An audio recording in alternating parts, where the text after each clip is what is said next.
Assalamualaikum warahmatullahi wabarakatuh. Alhamdulillahi rabbil alamin. Wassalatu wassalamu ala israfil anbiya'i wal mursalin. Wa ala alihi wassahbihi ajma'in. Amma ba'du.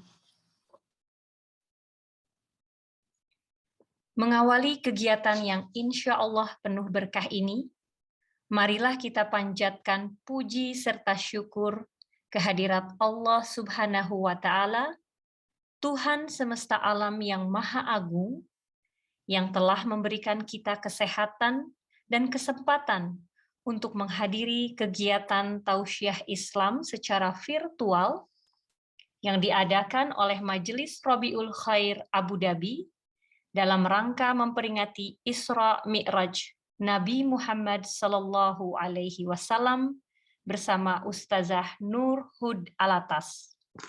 Pada hari ini, Kamis 23 Rajab 1443 Hijriah atau bertepatan dengan 24 Februari 2022. Shalawat berhiaskan salam mari kita kirimkan kepada baginda Nabi akhir zaman, Rasulullah Muhammad Sallallahu Alaihi Wasallam. Semoga dengan rajinnya bersolawat, kita akan mendapatkan pertolongan beliau di hari kiamat nanti. Amin, ya Rabbal Alamin. Baik, inilah profil dari Ustazah Nur Hud Alatas. Ustazah Nur Hud Alatas adalah putri pertama dari Al-Habib Hud bin Muhammad Al-Baghir Alatas dan Syarifah Salwa Omar Alatas. Lahir di Jeddah, Saudi Arabia tahun 1986 dan dibesarkan di Jeddah dan kemudian pindah ke Jakarta, menamatkan sekolahnya di Jakarta. Beliau meneruskan pendidikan agamanya di Pondok Pesantren Daruz Zahra, Kota Hadramaut, Yaman, di bawah asuhan Al-Habib Umar bin Muhammad bin Hafiz. Setelah menyelesaikan pendidikan agama dan kembali ke Jakarta, kemudian beliau mulai berdakwah di rumah dan di beberapa lembaga dan majelis taklim di ibu kota. Menikah dan pindah ke kota Abu Dhabi, Uni Arab Emirat pada tahun 2006.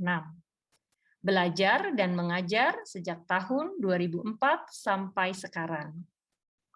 Baik, kepada Ustazah Nur Hud Alatas, saya persilahkan. Bismillahirrahmanirrahim. Bismillahirrahmanirrahim. Alhamdulillahirabbil alamin. Alhamdulillahi rabbil alamin wa bihi nasta'in ala umuri dunya waddin. Wassalatu wassalam ala sayyidina wa syafi'ina Rasulillah sayyidina Muhammad ibn Abdullah alaihi wa ala alihi wa ala ashabihi wa ala azwajihi azka as-salah wa atamma at-taslim wa alaina ma'ahum wa fihim bi rahmatika ya arhamar rahimin. Rabbi shrah li sadri wa yassir li amri wahlul 'uqdatam min lisani yafqahu qawli.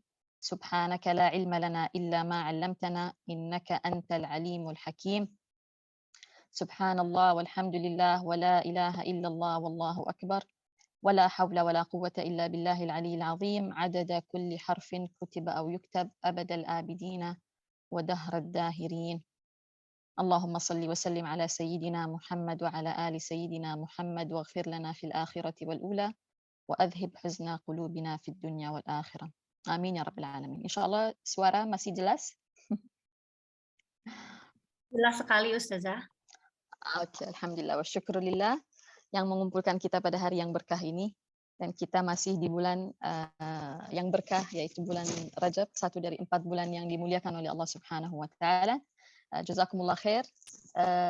Pertama-tama untuk panitia pengurus dan semua yang membantu dalam kelancarannya dan adanya sesi hari ini. Alhamdulillah wa syukurillah. Semoga pada hari ini Allah Subhanahu wa taala berkenan mencurahkan limpahan rahmatnya, ampunannya, maghfirahnya, kasih sayangnya kepada kita semua yang hadir di sini, dan semoga Allah Subhanahu wa taala dengan perkumpulan kita ini meridai kita, Rasulullah sallallahu alaihi wasallam meridai kita menjadi wanita-wanita yang lebih dekat dengan Allah dan Rasul-Nya. Amin ya Rabbal Alamin. Selamat datang dan ahlan wa sahlan, selamat siang, sore, malam untuk semua hadirat sekalian. Ada di antara kita para ustazah, ada kawan-kawan saya, ada teman, family, dan kalian semua, saudari-saudari saya yang saya muliakan dan saya hormati. Ahlan wa sahlan, selamat datang dan bergabung dengan kita hari ini. Alhamdulillah wa syukurillah, kita hadir insya-Allah ta'ala demi mengenang dan memperingati satu kisah yang adalah di antara kisah-kisah yang mempunyai banyak sekali pelajaran dan hikmah untuk kita semua insya-Allah ta'ala. Dan satu kisah yang tidak ada bosannya kita mengkajinya dan mendengarkannya. Di bulan ini biasanya umat Islam akan mengenang malam Isra dan Mi'raj, yang adalah salah satu mukjizat dan anugerah daripada Allah Subhanahu wa taala teruntuk Nabi Muhammad sallallahu alaihi wasallam. Malam yang mulia ini diabadikan oleh Allah Subhanahu wa taala di dalam Al-Qur'an, dan Rasulullah sallallahu alaihi wasallam pun menceritakan banyak sekali di antara apa-apa yang terjadi, apa-apa yang beliau saksikan, apa-apa yang beliau dengar, siapa-siapa yang beliau jumpai pada malam yang mulia itu. Sebelum kita memasuki mengenai Isra dan Mi'raj dan bercerita dengannya, subhanallah, kepengen tahu dari mana sih datangnya, dan bermulanya umat Islam, para ulama, para salihin, salaf kita yang dimuliakan oleh Allah Subhanahu wa taala. Dari mana permulaannya mereka menyenangi, memperingati hari-hari dan masa-masa yang dimuliakan oleh Allah Subhanahu wa taala. Itu asal usulnya dari mana? Adanya peringatan Isra dan Mi'raj misalnya. Kenapa umat Islam sangat memperhatikan kisah yang satu ini? Kenapa umat Islam sangat memuliakan bulan Rajab dan malam yang mulia ini di dalam bulan Rajab? Kenapa umat Islam sepanjang masa tidak ada bosannya dan tidak berhenti membicarakan dan mengkaji dan memperingati dan mengenang dan mengingat kembali setiap tahunnya kejadian Isra dan Mi'raj? Subhanallah, di dalam Al-Quran, Allah Subhanahu wa ta'ala di dalam surat Al-Isra, ada surah di dalam Al-Quran yaitu surah Al-Isra, yang di ayat pertamanya diabadikan oleh Allah Subhanahu wa ta'ala bahwasanya Nabi besar Muhammad sallallahu alaihi wasallam telah melakukan perjalanan Isra dan telah diundang oleh Allah Subhanahu wa ta'ala. Di ayat pertama di dalam surat Al-Isra, Allah Subhanahu wa ta'ala di surah lain berfirman, wa dzakirhum bi ayyamillah, dan berikan mereka peringatan atas hari-hari Allah Subhanahu wa ta'ala. Ini kalau diterjemahkan secara harfiah atau tekstual, artinya kira-kira ingatkan mereka pada atau atas hari-hari Allah Subhanahu wa ta'ala. Ini ada di surat Ibrahim. Di surat Ibrahim di ayat nomor 5. Pada awal surah itu, pada awal ayat itu, Allah Subhanahu wa ta'ala membicarakan kisah dakwahnya Nabi Musa alaihissalam, dan bahwasanya Allah Subhanahu wa ta'ala memerintahkan beliau untuk menyampaikan kepada umatnya dan kaumnya agar mereka ingat selalu atas hari-hari Allah Subhanahu wa ta'ala. Apa itu hari-hari Allah Subhanahu wa ta'ala? Dijelaskan oleh para ulama dan para mufassirin, hari-hari Allah adalah hari-hari di mana Allah Subhanahu wa ta'ala menurunkan atau mewujudkan suatu kebesaran, suatu kemuliaan, di mana ada masa-masa yang mulia, hari-hari yang mulia, hari-hari yang istimewa, hari-hari yang beda daripada hari-hari lainnya, itu adalah bi ayyamillah, itu adalah hari-harinya Allah Subhanahu wa ta'ala.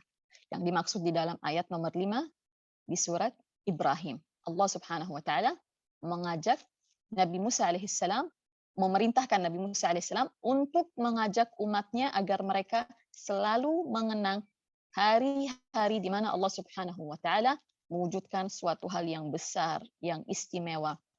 Tidak hanya kebesaran Allah Subhanahu wa taala yang berbentuk satu mukjizat yang kelihatannya baik dan luar biasa seperti Isra dan Mi'raj, juga termasuk hari-hari Allah Subhanahu wa taala adalah hari-hari dan masa-masa di mana Allah Subhanahu wa taala menurunkan azab atau siksa yang besar seperti yang diturunkannya kepada misalnya kaumnya Nabi Lut alaihi salam.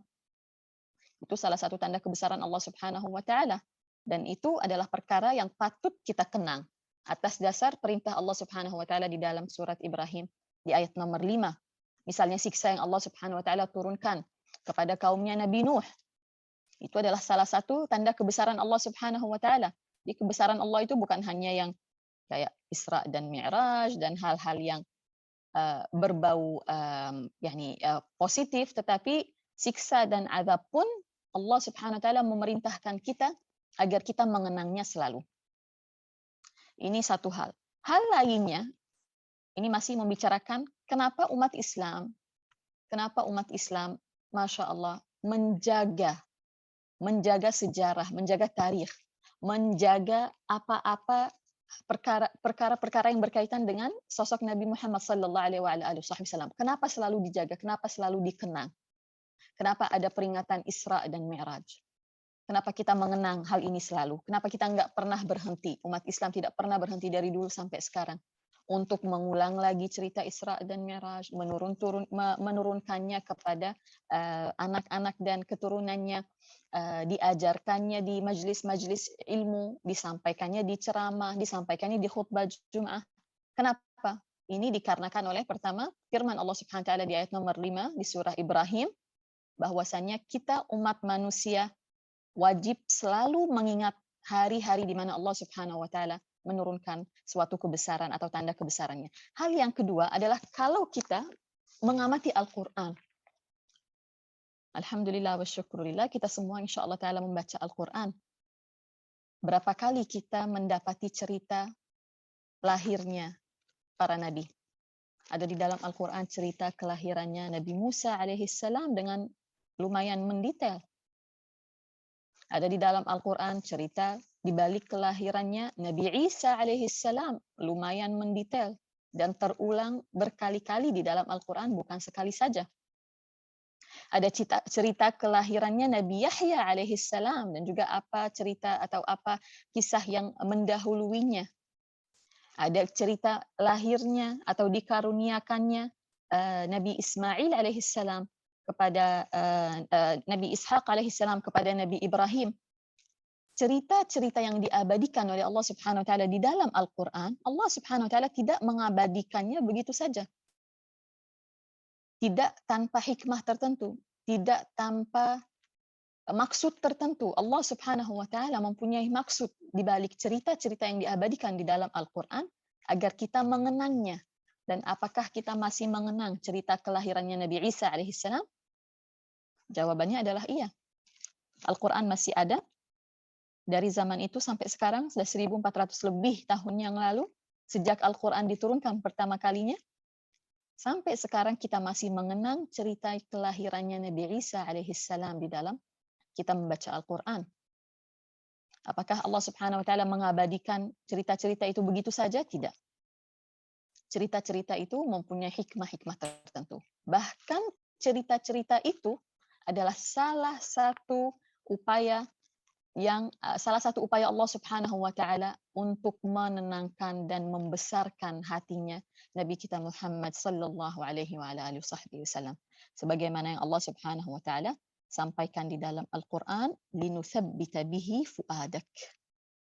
Linutsabbita bihi fuadak. Kami, katanya Allah Subhanahu wa taala, menyampaikan cerita-cerita para nabi dan para rasul, ada yang cerita kelahirannya, ada yang cerita mukjizahnya, ada yang cerita diangkatnya. Kenapa cerita-cerita itu ya Allah? Salah satunya adalah sebabnya untuk menenangkan dan menguatkan hati baginda Rasulullah sallallahu alaihi wasallam. Kalau hatinya Rasulullah sallallahu alaihi dikuatkan dan ditegarkan dan diteguhkan oleh Allah Subhanahu wa taala di masa-masa kritisnya Rasulullah sallallahu alaihi wasallam. Dan dengan cerita-cerita itu Rasulullah sallallahu alaihi wasallam menjadi lebih teguh. Bukankah kita ini lebih perlu untuk ditenangkannya jiwa kita, dibesarkannya hati kita, ditegarkannya diri kita, khususnya kalau kita sedang mengalami masa-masa yang sulit. Nah, jadi cerita-cerita di dalam Al-Quran diabadikan oleh Allah Subhanahu wa taala untuk dikenang. Seperti contohnya cerita kelahiran para nabi dan para rasul yang tadi kita sampaikan. Begitupun cerita Al-Isra dan Al-Mi'raj yang selalu hadir di pendengaran kita di majlis-majlis, di khutbah-khutbah Jum'ah, untuk menguatkan kita, untuk mengingatkan kita kepada kebesaran Allah Subhanahu wa taala. Ini asal muasalnya kenapa adanya peringatan Isra dan Mi'raj. Apa ceritanya Isra dan Mi'raj? Kembali kita ke 1400 lebih tahun yang lalu di kota Mekah, di mana Rasulullah sallallahu alaihi wasallam Allah Subhanahu wa taala menetapkan takdirnya bahwasanya Rasulullah ditinggal wafat oleh pamannya Abu Talib yang selama itu adalah supporter terbesar baginya, dan oleh Siti Khadijah binti Khuwailid radhiyallahu anha wa ardaha, istri Rasulullah sallallahu alaihi wasallam satu-satunya di kala itu. Dua-duanya meninggal dalam masa yang berdekatan sekali. Dan dengan wafatnya mereka berdua, cobaan Rasulullah sallallahu alaihi wasallam bertambah dikarenakan oleh orang-orang kufar di Mekah dulunya masih segan dengan Rasulullah karena adanya Abu Talib dan Siti Khadijah binti Khuwailid. Karena dua orang ini termasuk orang-orang besar di kota Mekah. Setelah wafatnya mereka berdua, Rasulullah sallallahu alaihi wasallam cobaannya bertambah besar. Dan subhanallah, di situ Allah Subhanahu wa taala memberikan Rasulullah sallallahu alaihi wasallam ilham agar beliau keluar berdakwah ke kota Taif. Di mana kota Taif itu adalah salah satu kota yang adalah pegunungan juga seperti gambar yang kita lihat ini. Sekitaran kota Mekah juga keadaannya ya gunung, gersang, kering. Nampaknya hal itu juga berdampak kepada karakteristik mereka. Orang-orang sana pun sedikit kasar dan keras hatinya. Rasulullah sallallahu alaihi wasallam keluar dari Mekah menuju ke kota Taif dengan membawa banyak niat, banyak doa, banyak harapan agar Allah Subhanahu wa taala mengangkat agama ini, dan agama ini selalu terjaga dan sampai ke kita generasi-generasi berikutnya. Maka dari itu Rasulullah sallallahu alaihi wasallam keluar meninggalkan kota kelahirannya, tanah airnya, kota kecintaannya, demi menuju kota Taif untuk berdakwah kepada Allah Subhanahu wa taala. Ternyata sesampainya di situ keadaan tidak seperti apa yang dibayangkan. Orang-orang Taif tidak beda dengan orang Mekah. Hatinya keras, akalnya tertutup, tidak ada cahaya di hati mereka, dan mereka menolak dengan sangat kasar dakwahnya dan ajakannya Rasulullah sallallahu alaihi wasallam. Tidak ingin mendengarkan apa-apa, tidak ingin mengetahui apa-apa. Mereka tidak hanya menolak, tetapi mereka memerintahkan anak-anak mereka, budak-budak mereka, anak-anak kecilnya untuk melemparkan bebatuan kepada baginda Rasulullah sallallahu alaihi wasallam dan kepada yang menemaninya waktu itu adalah sahabat Zaid bin Harithah radhiyallahu anhu wa arda. Tidak sedikit pun dibayangkan bahwasanya sambutannya akan seperti itu. Rasulullah sallallahu alaihi wasallam bermunajat kepada Allah Subhanahu wa taala, keluar dari kota Taif menuju ke suatu area di mana di situ adalah lembah dan ada kebun. Masuknya Rasulullah sallallahu alaihi wasallam ke kebun itu untuk istirahat, untuk berteduh, dan subhanallah, tanpa disangka Allah Subhanahu wa taala mengutus bagi Rasulullah sallallahu alaihi wasallam seorang budak yang bekerja di kebun itu kebun orang yang adalah orang Taif juga, termasuk orang yang menolak Rasulullah Sallallahu Alaihi Wasallam dan menghinanya. Tetapi budak mereka adalah orang yang baik dan lembut hatinya. Budak mereka berasal dari kota sekitaran atau di negara Irak untuk kita hari ini. Nah, hamba sahaya ini subhanallah ternyata jauh lebih rahim dan penyayang dan beretika lebih dari majikan dan tuannya sendiri. Maka ia membawakan sepiring anggur atau buah-buahan dari kebun mereka itu untuk diberikannya kepada baginda Rasulullah Sallallahu Alaihi Wasallam. Salah satu hal yang termasuk nikmat dan rezeki daripada Allah Subhanahu Wa Taala untuk baginda Rasulullah di saat-saat yang sangat sulit. Sewaktu Rasulullah Sallallahu Alaihi Wasallam akan memakan daripada buah itu, daripada piring itu, beliau mengatakan Bismillah dengan nama Allah. Dengan catatan orang-orang sekitaran Taif, orang-orang situ dan sekitarannya adalah penyembah berhala. Lalu si budak ini subhanallah terkejut dan mengatakan kepada baginda Rasulullah Sallallahu Alaihi Wasallam, wahai Tuan, apa yang barusan Tuan katakan? Mungkin dia pikir saya salah dengar. Lalu Rasulullah mengatakan, aku mengatakan Bismillah. Si budak ini ternyata senang sekali dan bersuka cita dan gembira mendengarkan ucapan yang sangat pendek ini, tetapi ucapan yang membawa sakinah dan tama'ninah dan ketenangan bagi hatinya. Dia senang banget dan excited sampai dia mengatakan, ya Tuan, orang sini nih nggak ada yang pernah bilang istilah ini atau dzikir ini atau lafaz ini. Tuan, ini dari mana sebenarnya? Rasulullah pun bersuka cita atas orang ini tertarik untuk mendengarkan. Lalu Rasulullah menjelaskan bahwasannya aku adalah utusan Allah Subhanahu wa taala yang diutus untuk memberitahukan kepada umat bahwasannya Allah Subhanahu wa taala Maha Esa dan agar mereka meninggalkan menyembah berhala. Lalu, engkau dari mana katanya Rasulullah? Kata si budak ini, aku dari kota Nainawa. Nainawa itu adalah di Irak, kalau sekarang kita ini di negara Irak. Dan orang-orang sana adalah orang-orang Nasrani.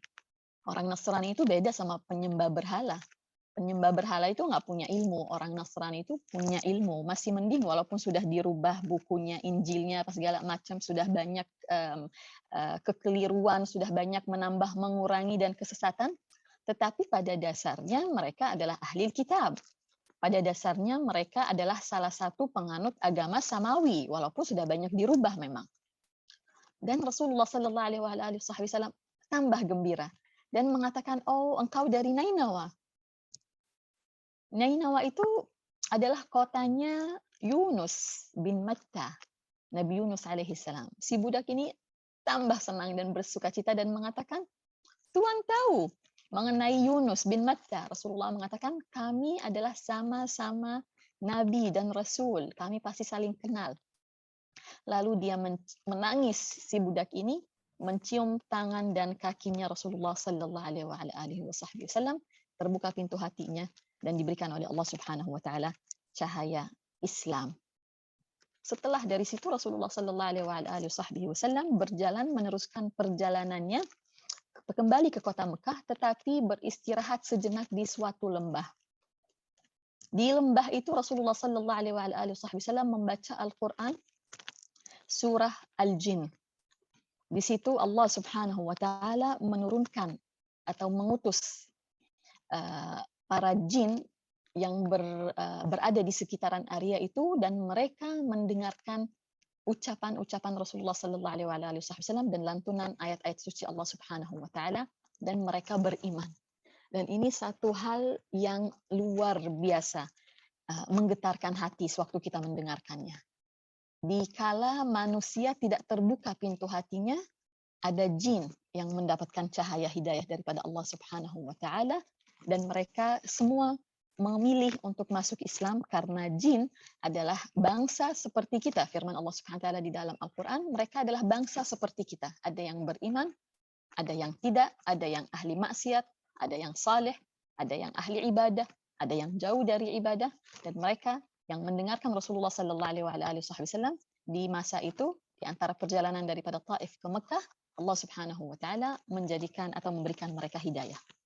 Sekembalinya Rasulullah Sallallahu Alaihi Wasallam ke kota Mekah, Rasulullah tidur di rumah salah satu tantenya atau salah satu misananya, bermalam di situ.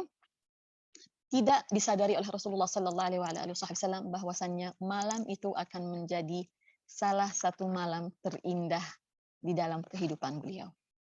Ulama mengatakan kalau bagi kita malam yang paling mulia adalah malam kelahirannya baginda Rasulullah Sallallahu Alaihi Wasallam. Karena dengan kehadirannya baginda Rasulullah, hadirlah Islam, hadirlah Al-Quran, hadir cahaya, hadir hidayah, hadir turunnya rahmah untuk umat dan insan manusia.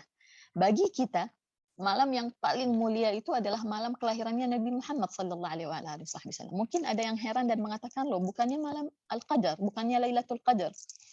Lailatul Qadar adalah malam yang mulia tentunya, tetapi malam Lailatul Qadar atau Lailatul Qadar munculnya dari mana? Hadirnya dari mana? Adanya kapan? Adanya untuk siapa? Adanya untuk agamanya siapa? Adanya untuk nabi siapa? Untuk baginda Rasulullah Sallallahu Alaihi Wasallam. Maka malam kelahiran beliau adalah malam yang terbaik bagi kita. Tetapi bagi Rasulullah Sallallahu Alaihi Wasallam, malam yang paling indah dan selalu dikenang adalah Lailatul Isra wal Mi'raj. Tidak disadari oleh Rasulullah dan tidak dibayangkan bahwasannya malam itu akan merubah keadaannya dan merubah keadaan umat Islam forever. Di dalam tidurnya, Rasulullah Sallallahu Alaihi Wasallam didatangi oleh malaikat Jibril alaihissalam.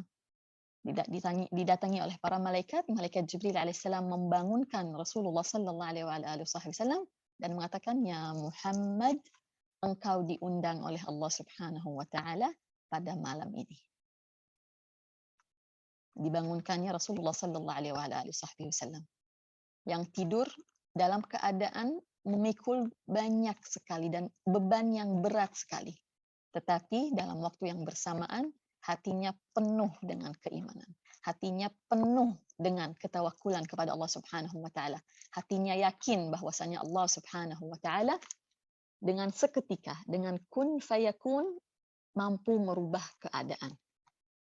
Dibangunkannya baginda Rasulullah Sallallahu Alaihi Wasallam, dipersiapkannya Rasulullah oleh malaikat Jibril alaihissalam dan malaikat Mikail alaihissalam untuk perjumpaannya dengan para nabi dan para rasul, untuk pertemuannya dengan Allah Subhanahu wa taala, untuk menyambut hadiah-hadiah dan anugerah-anugerah daripada Allah Subhanahu wa taala dengan dibelah dada beliau terlebih dulu. Allahumma salli wa sallim wa barik alaihi wa ala alihi.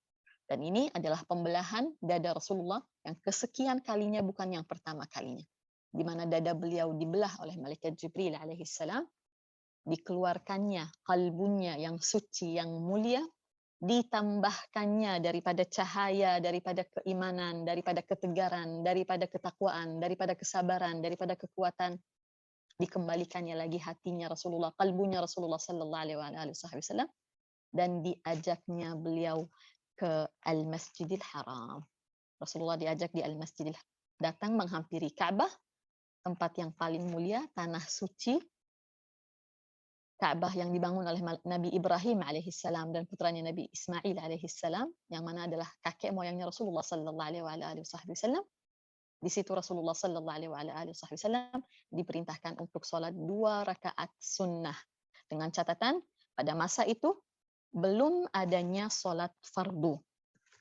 Dan kejadian ini sebagaimana al-mu'tamad wal rajih yang ditarjihkan atas ijma' para ulama, bahwasannya kejadian ini terjadinya di bulan Rajab di tahun ke-10 dari kenabian, bukan 10 Hijriah. Ini Rasulullah belum hijrah. Dari kenabian ini sudah 10 tahun, dan mu'tamad dan rajih yang ditarjihkan oleh kebanyakan ulama, oleh mayoritas ulama, bahwasannya kejadian Al-Isra dan Al-Mi'raj jatuh pada bulan Rajab di tanggal atau di malam 27 Rajab daripada tahun 10 kenabian. Rasulullah diminta oleh malaikat Jibril alaihissalam untuk sholat 2 rakaat, persiapan, pemanasan nih kalau kita bilang, sebelum memandang dan melihat dan bertemu dengan Allah Subhanahu wa taala. Rasulullah sholat di situ dan sudah disiapkannya al-buraq. Ini adalah kendaraannya nih. Transportnya itu beda dari yang lain. adalah al-buraq. Satu makhluk Allah Subhanahu wa taala yang sebetulnya tidak ada di bumi ini. Hanya khusus diciptakan dan diwujudkan agar menjadi transportnya Rasulullah dan pengantarnya Rasulullah sallallahu alaihi wasallam pada malam mulia itu. Al-buraq kira-kira seperti kuda, antara kuda dan donkey, dan mempunyai sayap putih, bersih, bercahaya, lebih cepat daripada kilat. Lebih cepat daripada kilat. Dinaiki oleh Rasulullah sallallahu alaihi wasallam dan mereka memulai perjalanan pertama. Tetapi jangan salah, perjalanan pertama itu ternyata tidak ke Al-Masjidil Aqsa. Selama ini kita mengatakan Isra Rasulullah diajak di malam Isra dari Mekah ke Al-Masjidil Aqsa. Sebetulnya Al-Masjidil Aqsa ini, ibu-ibu hadirat sekalian, adalah tempat persinggahan terakhir pada malam Al-Isra. Bedakan kata Al-Isra dengan Mi'raj. Isra adalah perjalanan yang dijalankan pada malam hari, pada waktu malam. Jadi kalau berjalan, bermusafir, pada waktu malam itu namanya Isra. Kalau Mi'raj itu lain lagi ceritanya. Nah, pada malam Al-Isra, Rasulullah sallallahu alaihi wasallam mungkin yang kita tahu sekedar Rasulullah itu dari Mekah berangkat dari Mekah ke Al-Masjidil Aqsa di Palestina. Tetapi hakikatnya tidak secepat itu dan tidak sesingkat itu sebetulnya. Sebelum Rasulullah sallallahu alaihi wasallam sampai ke Al-Masjidil Aqsa, Rasulullah bermusafir dan mengunjungi dan turun di beberapa tempat-tempat mulia. Dan sekali lagi tempat-tempat ini diabadikan dan dikenang oleh Rasulullah sallallahu alaihi wasallam atas perintah daripada Allah Subhanahu wa taala untuk memberikan kita satu pelajaran bahwasanya tempat-tempat mulia, tempat-tempat suci yang berkaitan dengan orang-orang yang mulia, orang-orang yang diistimewakan oleh Allah Subhanahu wa taala wajib dijaga, wajib dikenang sepanjang masa. Seperti misalnya sewaktu Rasulullah persinggahan pertamanya ke kota Taibah. Ke kota Taibah. Waktu itu namanya Yathrib. Tetapi Malaikat Jibril alaihissalam mengatakan, ya Muhammad, kita turun di sini dulu transit. Hendaklah engkau sholat 2 rakaat di sini. Rasulullah sholat 2 rakaat. Setelah salam Rasulullah menanyakan, tempat apakah ini ya Jibril? Jibril alaihissalam mengatakan, ini adalah Taibah, ini adalah kota yang baik. Taibah itu artinya baik dan subur. Ini adalah kota Taibah dan engkau akan berhijrah ke sini dan engkau akan wafat dan dimakamkan di sini. Setelah itu mereka meneruskan perjalanan menaiki Al-Buraq yang mengantarkan mereka ke yang sekarang kita bilang Mesir, ke Bukit Sinai. Di gunung itu, di bukit itu, Malaikat Jibril alaihissalam memerintahkan Rasulullah, ya Muhammad, turunlah engkau dari Buraq, sholatlah 2 rakaat di sini. Ini sekarang 2 rakaat bukan yang sholat fardu ya, belum ada sholat fardu di sini. Malaikat Jibril memerintahkan Rasulullah untuk sholat. Rasulullah sholat. Setelah sholat beliau menanyakan tempat apakah ini ya Jibril. Jibril alaihissalam mengatakan di sini Musa alaihissalam berbicara dengan Allah Subhanahu wa taala. Karena Nabi Musa pernah berdiri dan menginjakkan kaki di sini, tempat ini menjadi mulia, hendaknya engkau pun wahai Muhammad memuliakan tempat yang berkaitan dengan orang yang mulia. Dari sini ulama juga menyenangi dan membiasakan untuk menziarahi makam para nabi dan para rasul yang ketahuan kepastiannya, dan tempat-tempat para salihin, tempat-tempat yang diistimewakan dan yang penuh dengan keberkahan daripada masjid dan lain sebagainya. Dari situ mereka menunggangi Al-Buraq sekali lagi dan menuju ke makamnya Nabi Musa alaihissalam. Sebelum sampai ke Al-Masjidil Aqsa, kira-kira antara Jordan dengan Palestina, Rasulullah sallallahu alaihi wasallam diperintahkan oleh Malaikat Jibril untuk turun solat 2 rakaat. Setelah solat 2 rakaat, beliau menanyakan, ya Jibril, tempat apakah ini? Jibril alaihissalam mengatakan, di sini dimakamkannya Musa alaihissalam. Dimakamkannya Musa alaihissalam. Di sini adalah tempat di mana adanya seorang nabi. Nabinya wafat, masih hidup atau sudah wafat, tetap mempunyai kemuliaan dan derajat yang tinggi di sisi Allah Subhanahu wa taala, sehingga makamnya sekalipun menjadi tempat yang patut dikenang. Dan yang ajaib di sini, cerita dari Rasulullah sallallahu alaihi wasallam langsung yang menyatakan bahwasannya aku sholat di situ dan aku melihat Musa sholat di kuburnya. Masya Allah. Karena hakikatnya adalah mereka hidup di kubur mereka. Para nabi, para rasul, dan para syahid syuhada. Dari situ, perjalanan yang sangat-sangat istimewa, tambah memanas, mereka sampai di tempat atau di kota atau di tanah atau di bumi yang diberkahi oleh Allah Subhanahu wa taala. Firman Allah Subhanahu wa taala di dalam surat Al-Isra, Bismillahirrahmanirrahim, Subhanalladzi asra bi'abdihi laylan minal masjidil harami ila al-masjidil aqsa alladzi barakna hawlahu linuriyahu min ayatina. Linuriyahu min ayatina, ini patut digarisbawahi. Innahu huwas sami'ul basir. Artinya maha suci, maha agung, maha besar, maha sempurna. Zat yang telah memperjalankan hambanya pada waktu malam hari daripada Al-Masjidil Haram di Mekah ke Al-Masjidil Aqsa di Palestina, yang Allah Subhanahu wa taala nyatakan alladzi barakna haulahu. Ini juga patut digarisbawahi, yang telah diberkahi sekitarannya. Ya Allah. Jadi Al-Masjidil Aqsa itu katanya Allah Subhanahu wa taala alladzi barakna haulahu, adalah masjid yang kami, yaitu Allah Subhanahu wa taala, yang kami telah berkahi sekelilingnya. Jadi sekelilingnya dan sekitarannya Al-Masjidil Aqsa adalah bumi Allah Subhanahu wa taala yang mempunyai keberkahan lebih daripada tempat-tempat lain, kecuali tentunya Makkah dan Madinah. Itu sekitarannya Al-Masjidil Aqsa. Bagaimana dengan Al-Masjidil Aqsa itu sendiri? Kalau sekitarannya aja diberkahi. Sekitarannya aja diberkahi. Siapa-siapa yang bertetanggaan dengan Al-Masjidil Aqsa, itu semuanya diberkahi. Bagaimana dengan Al-Masjidil Aqsa itu sendiri? Kiblat pertama daripada kita. Kiblat pertama daripada umat Islam. Kita sebelum berkiblah dan menuju di dalam solat kita ke Al-Masjidil Haram dan ke Ka'bah, umat Islam pertama-tama solat fardu menuju ke Al-Masjidil Aqsa lebih dari 1 tahun lamanya. Sampai datang masanya Allah Subhanahu wa taala menurunkan firman-Nya di surah Al-Baqarah, di mana Rasulullah sallallahu alaihi wasallam diperintahkan untuk merubah kiblah salat dari Al-Masjidil Aqsa ke Al-Masjidil Haram. Linuriyahu min ayatina. Kenapa diajaknya hambamu ya Allah ke malam Isra ini, pada waktu malam hari dari Mekah ke Al-Masjidil Aqsa? Linuriyahu min ayatina. Karena kami ingin menampakkan kepadanya tanda-tanda kebesaran kami.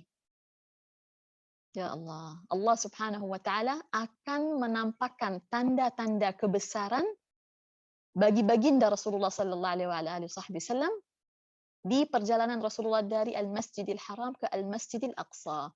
Tadi sudah Rasulullah melihat tanda kebesaran Allah Subhanahu wa taala dengan Al-Buraq, dengan perjalanannya yang begitu cepat seperti kilat, dengan Rasulullah berdiri di Tur Sinai, di Bukit Sinai, dengan Rasulullah menyaksikan Nabi Musa alaihissalam yang sedang sholat dan berdoa dan berzikir di kuburnya.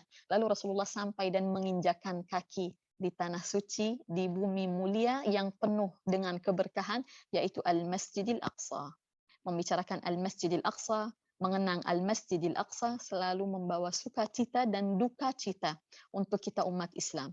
Ada saudara-saudara kita di situ yang masih dalam keadaan dizalimi dan dicoba oleh Allah Subhanahu wa taala, yang kita berkewajiban mendoakan mereka selalu, yang kita berkewajiban mengenang mereka selalu, yang kita berkewajiban selalu mengingat bahwasanya tanah suci itu pernah didatangi oleh baginda Rasulullah sallallahu alaihi wasallam. Semoga Allah Subhanahu wa taala memberikan mereka kesabaran, ketegaran, kekuatan, dan mempercepat diberikannya jalan keluar. Amin ya rabbal alamin. Slide berikutnya.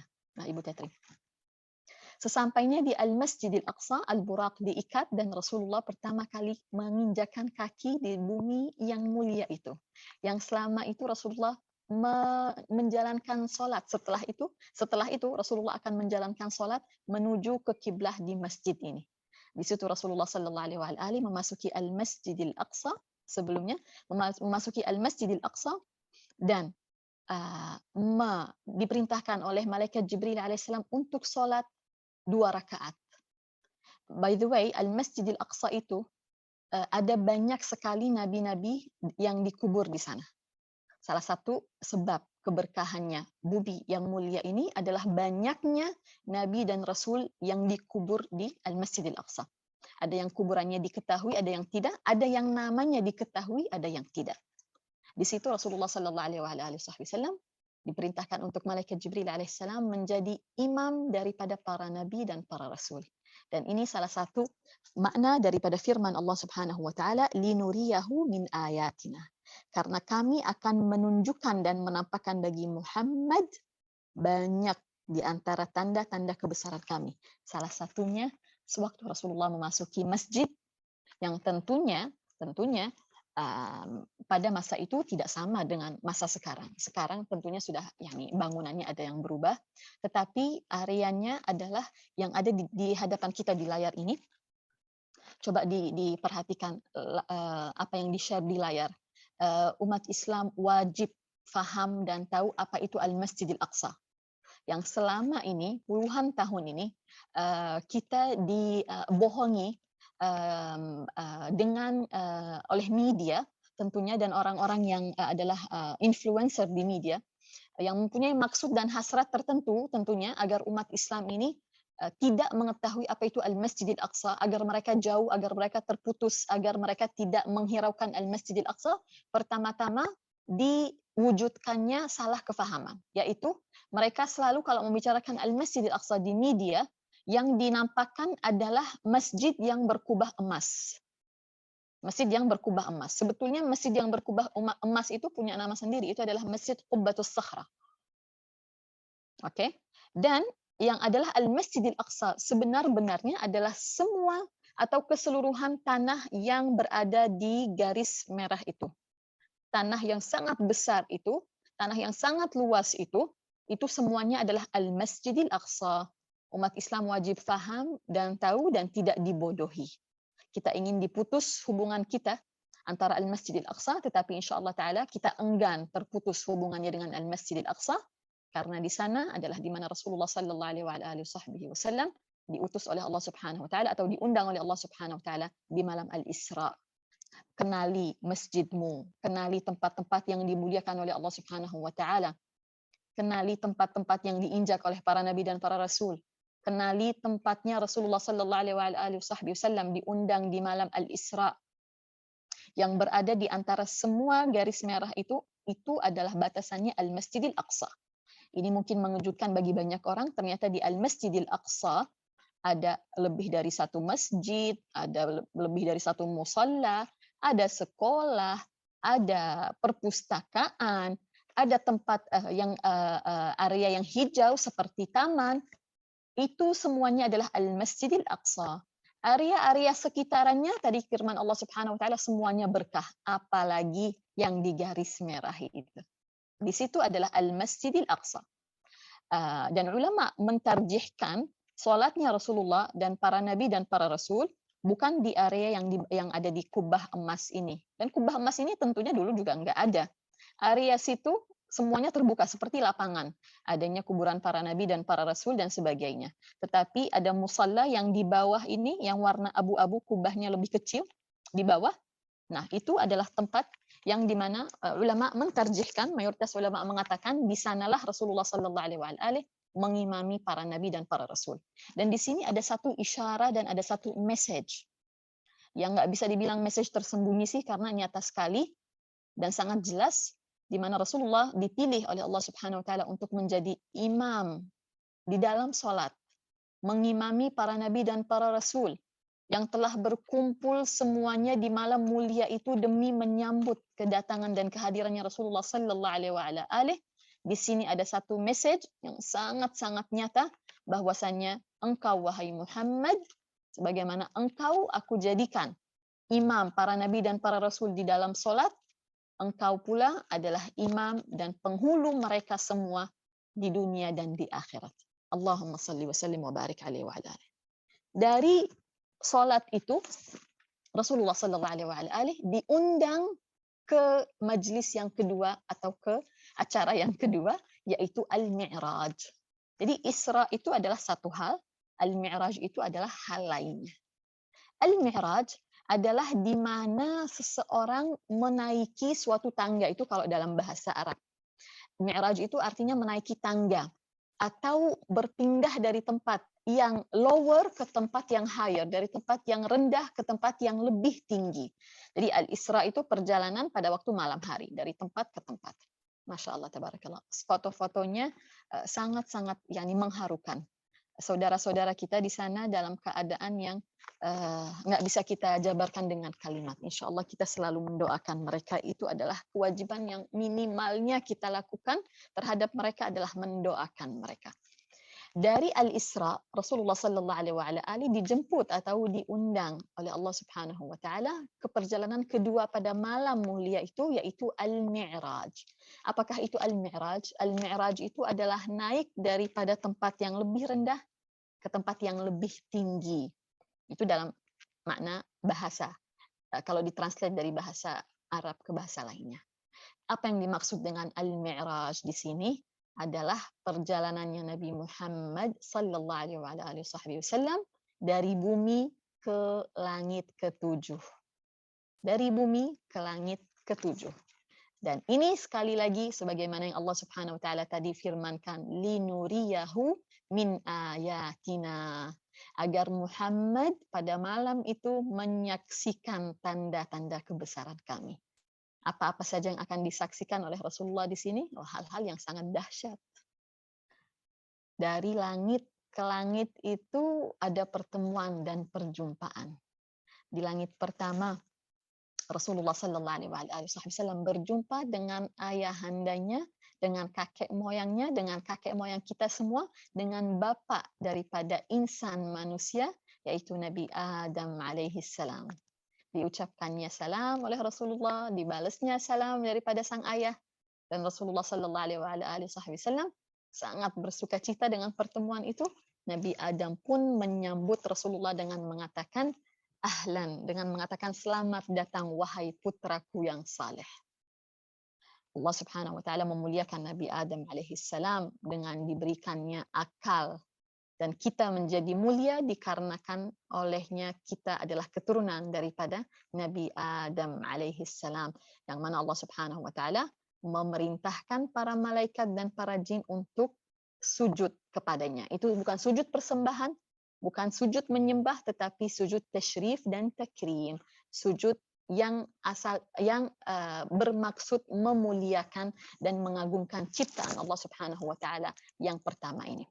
Dari langit pertama, Rasulullah Sallallahu Alaihi Wasallam Mi'raj. Apa itu Mi'raj? Naik lagi ke langit yang kedua. Di langit yang kedua, Rasulullah Sallallahu Alaihi Wasallam slide berikutnya berjumpa dengan Nabi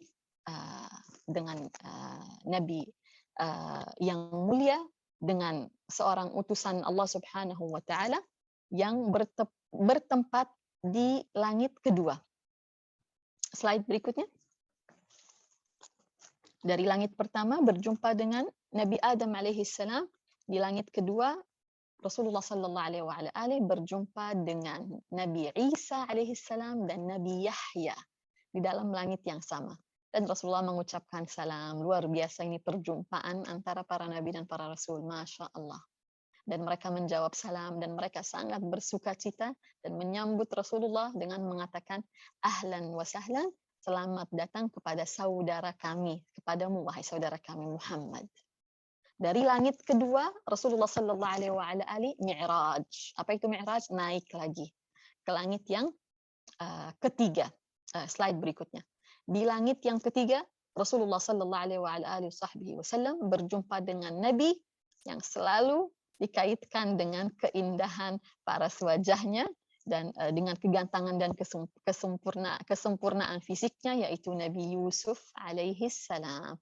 Dan Rasulullah sallallahu alaihi mengatakan dan menceritakan sendiri bahwasanya Yusuf alaihi salam diberikan oleh Allah Subhanahu wa taala setengah daripada keindahan fisik. Masya Allah, tabarakallah. Setelah itu Rasulullah Mi'raj, naik lagi ke langit berikutnya. Di langit berikutnya Rasulullah sallallahu alaihi wasallam berjumpa dengan Nabi Idris alaihi salam. Nabi Idris alaihi salam termasuk di antara nabi-nabi yang pertama-tama diutus oleh Allah Subhanahu wa taala, dan Allah Subhanahu wa taala memujinya di dalam Al-Qur'an dalam firman-Nya wa rafa'nahu makanan 'aliyya. Dan Idris kami berikan atau kami angkat derajatnya ke tempat yang tinggi.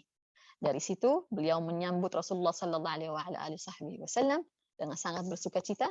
Lalu Rasulullah mi'raj, masih meneruskan perjalanan. Apa itu mi'raj? Naik. Semakin naik Rasulullah sallallahu alaihi berjumpa dengan Nabi Musa alaihi salam dan Nabi Harun alaihi salam yang adalah adik kakak dan adalah sama-sama Nabi dan Rasul. Yang sebelumnya Rasulullah sudah menyaksikan makamnya Nabi Musa alaihi salam. Dari situ Rasulullah sallallahu alaihi wasallam mi'raj kembali, yaitu naik kembali dan diperlihatkan oleh Allah Subhanahu wa taala di antara tanda-tanda kebesarannya, yaitu di langit ketujuh Rasulullah sallallahu alaihi berjumpa dengan seseorang nabi, tapi yang satu ini beda dari yang lain. Dan di sini ada satu hal yang sangat mengejutkan Rasulullah sallallahu alaihi. Apa itu? Pertama-tama si nabi ini berbeda dengan nabi-nabi yang sebelumnya, sedang menyandarkan. Jadi dalam posisi sedang bersandar atau menyandarkan badannya ke satu bangunan. Dan bangunannya itu mirip dengan Ka'bah. Tapi sekarang kita ini kan lagi di langit ya, kita bukan di bumi dan kita juga jauh banget dari Ka'bah. Hal yang pertama yang mengejutkan adalah Nabi ini menyandarkan badannya ke bangunan Ka'bah. Hal yang kedua yang sangat menarik perhatiannya Rasulullah sallallahu alaihi yaitu sosok Nabi ini atau fisik Nabi ini mirip sekali dengan Rasulullah, atau tepatnya Rasulullah mirip sekali dengan Nabi yang satu ini.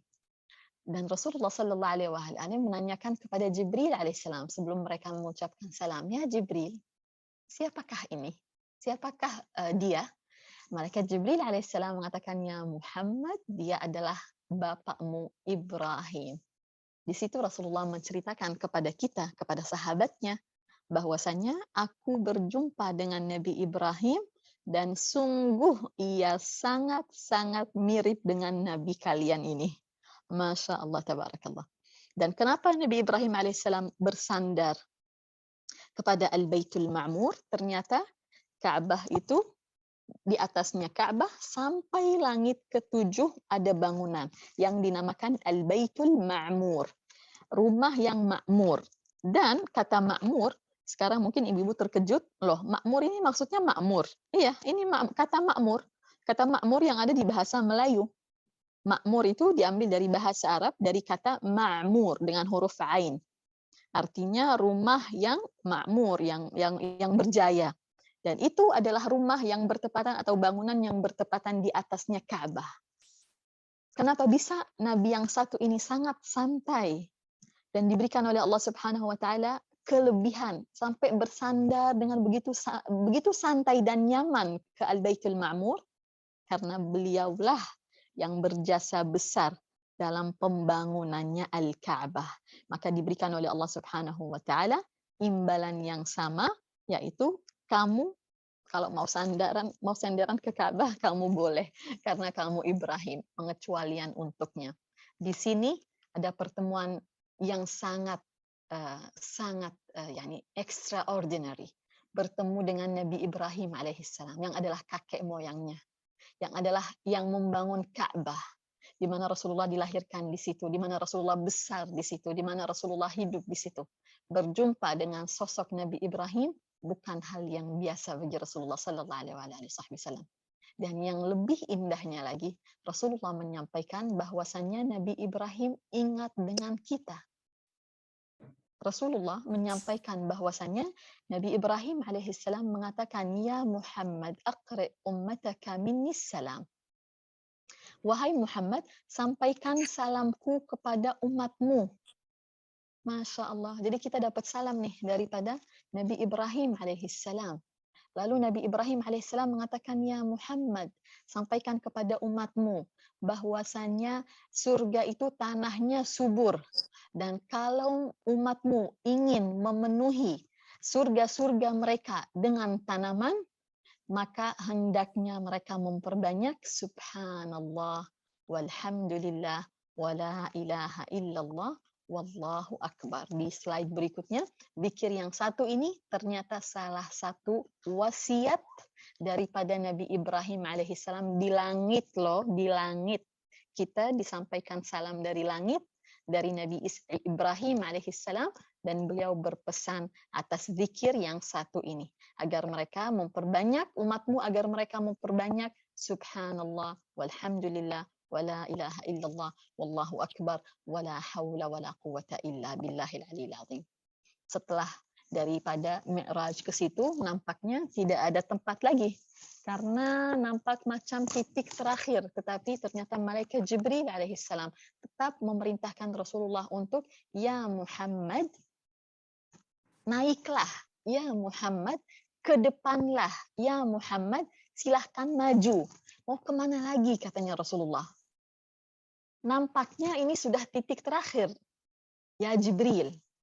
Tetapi malaikat Jibril alaihissalam mengatakan, ya Muhammad, ini belum apa-apa ini. Ini semuanya adalah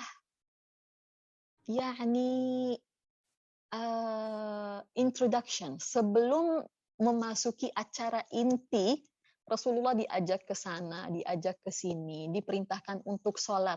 Coba dari pertama itu Rasulullah udah sholat di berapa banyak tempat? Di banyak tempat.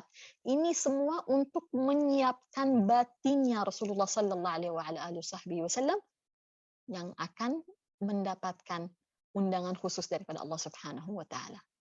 Setelah perjumpaan dengan Nabi Ibrahim alaihissalam di langit ketujuh, malaikat Jibril alaihissalam mengatakan, ya Muhammad, majulah, ke depanlah. Lalu Rasulullah mengatakan, kemana ya Jibril? Jibril mengatakan, kamu tinggal maju, kamu tinggal ke depan, dan kamu akan tahu. Tetapi aku tidak bisa ikut.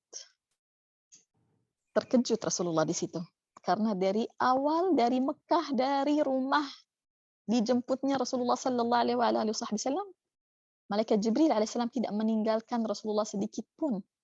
Lalu kenapa sekarang engkau akan meninggalkanku, wahai Jibril, katanya Rasulullah.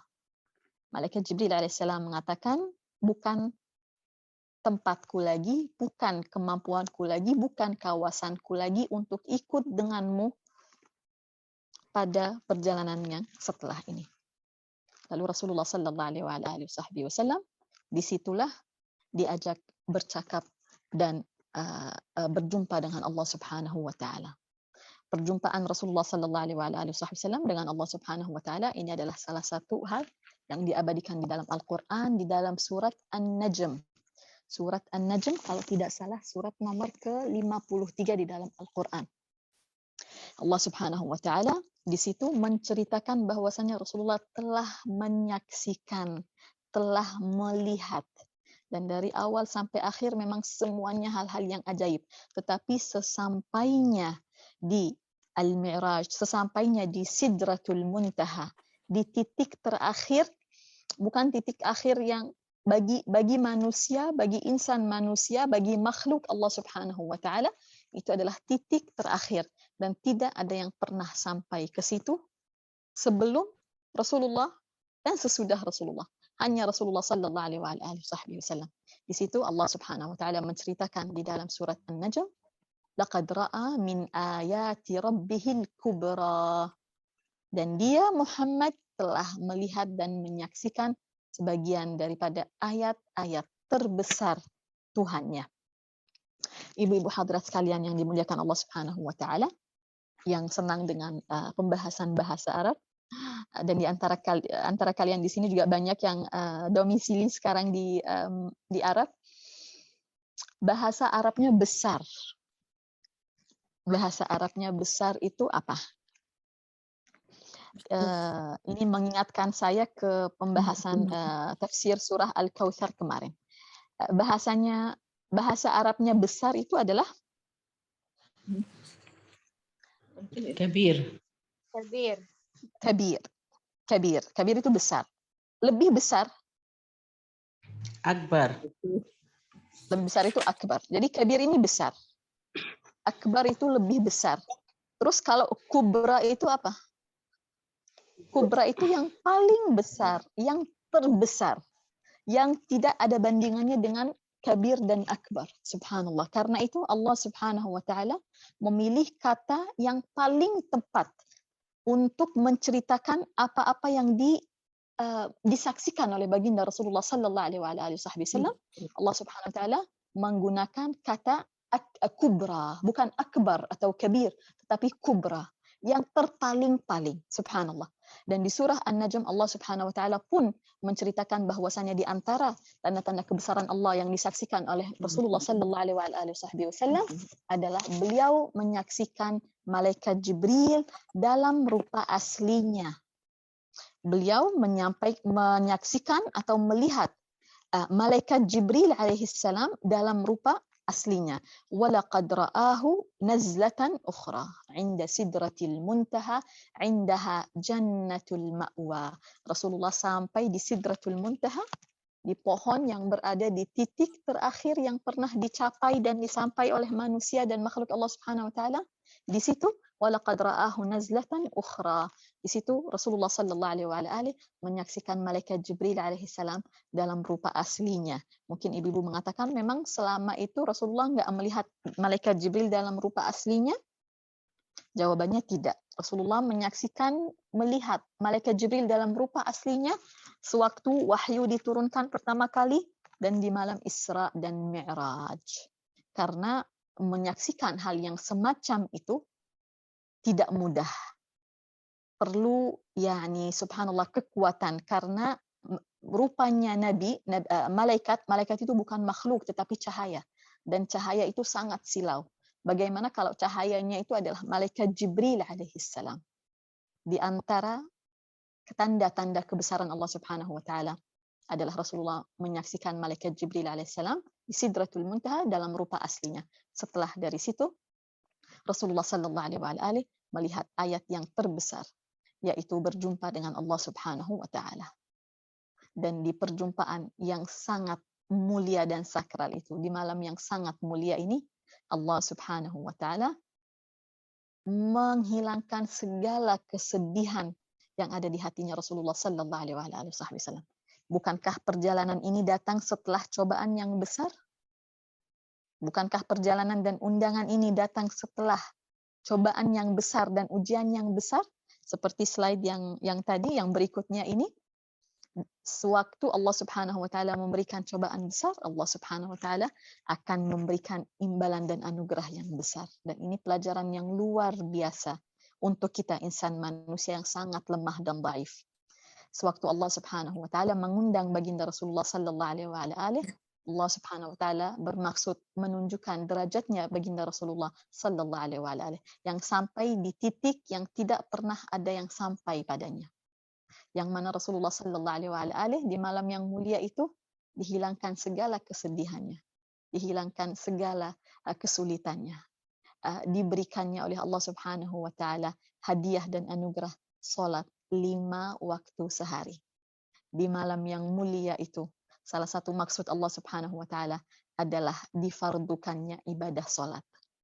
Sebagaimana yang kita tahu, semua ibadah itu diturunkannya ke bumi oleh malaikat Jibril alaihissalam lewat ayat-ayat Allah Subhanahu wa taala. Yang satu ini nampaknya sangat fatal, yang satu ini nampaknya sangat-sangat berbeda dengan ibadah-ibadah lainnya, sampai-sampai Rasulullah sallallahu alaihi dijemput dari bumi ke langit untuk mendengarkan dan mendapatkan perintah yang satu ini.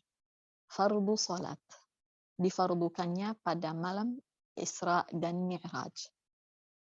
Fardu salat. Diperintahkannya kepada baginda Rasulullah dan kepada umatnya, asalnya 50 kali salat sehari. Lalu atas izin dan rahmat daripada Allah Subhanahu wa taala dan atas nasihat dan masukan daripada Nabi Musa alaihissalam, Rasulullah sallallahu alaihi memohon kepada Allah Subhanahu wa taala agar dikurangi jumlahnya salat itu dalam satu hari satu malam. dikurangi oleh Allah Subhanahu wa taala, dikurangi 5 setiap kali Rasulullah mengajukan permintaan, sampai akhirnya Rasulullah sallallahu alaihi wasallam ditetapkan baginya salat 5 kali fardu, 5 kali sehari.